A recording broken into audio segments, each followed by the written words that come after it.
Give us an update on your facility here, Anderson County Courthouse, and how you've been able to continue conducting business during this past year, considering the year before we had the pandemic.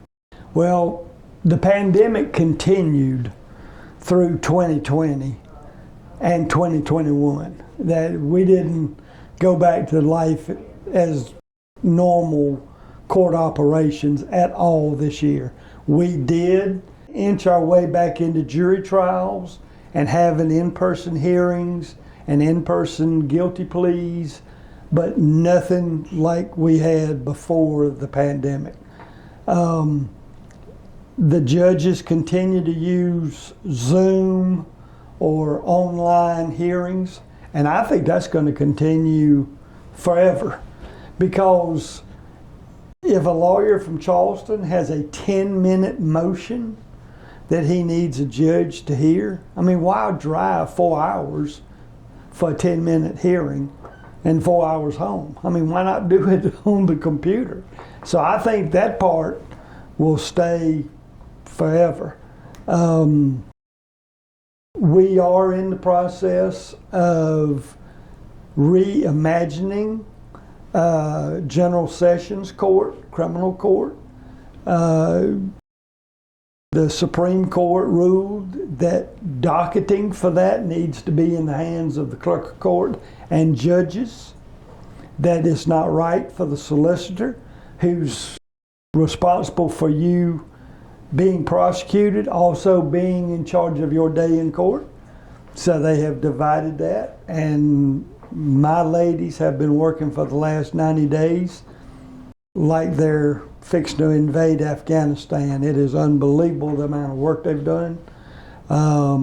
We will know by the end of January whether we have been successful or not. But our first docket for the year 2022 is going to be the 50 oldest cases on record. And Judge McIntosh is going to decide the order.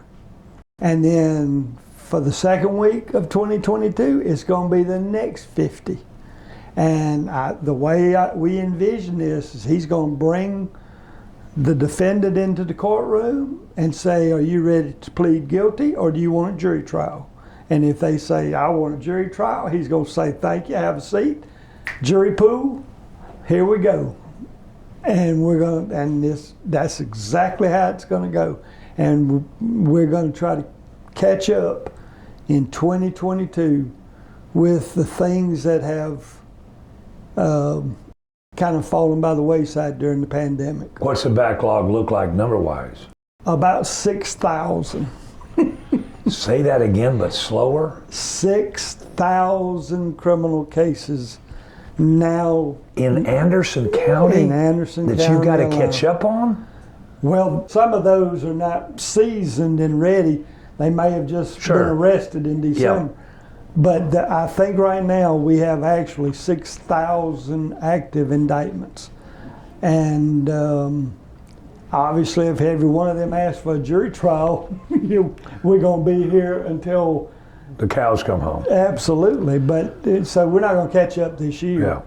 But we're going to get some work done in 2022. And it'll be very interesting next year when we gather to see how this all played out. But we're anticipating that this is going to be a real game changer for criminal justice. Statewide? Statewide. Yeah. Your building is 31 years old. We just celebrated the 30th anniversary of us putting up this structure. Are you making any additions, improvements, fixing up? What's the status of the courthouse itself? Well, this past week, we had gentlemen from the elevator company in the underground parking facility putting in new fans, because elevator shafts in the year 2022 have to have ventilation that they didn't have to have in 1991. So we now have these two, it looks like air-conditioned window units is what it looks like. But we are preparing for in the spring, we're getting 2 brand new elevators in this building. Wow. The ones that we have, they stop every now and then when they shouldn't be stopping, and they're being held together right now with chewing gum and twine. You know, we spent $1 million putting a new roof on this building, and next I would see us start renovating and painting. I mean, when I became the clerk of court, they did paint the walls of this office. But this is the original carpet from 1991. It needs to be replaced. It needs to be replaced, and you can tell that if you Yeah. come by here and visit. Probably nobody that I know of knows more about downtown because you've lived here your entire life. You were involved with it as mayor and as a councilman and sitting on this window as clerk of court. Give me your overview of what has happened to downtown Anderson over the past year. Well, what has happened to downtown Anderson is what's happening to Anderson County in general. And for those of us who grew up in a small town like Anderson, if you haven't been here in a number of years, you're not going to recognize what you see.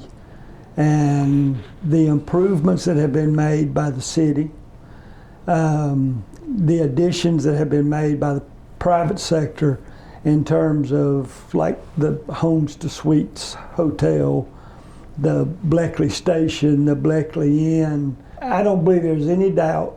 In fact, I'll bet you $20 to your favorite charity that somebody this year will make an offer on the piece of property behind the historic courthouse that has the fence around it. It's too valuable a spot to remain vacant, and somebody's going to come along and say, hey, that'd be a perfect place for a hotel or a condominium or an office building.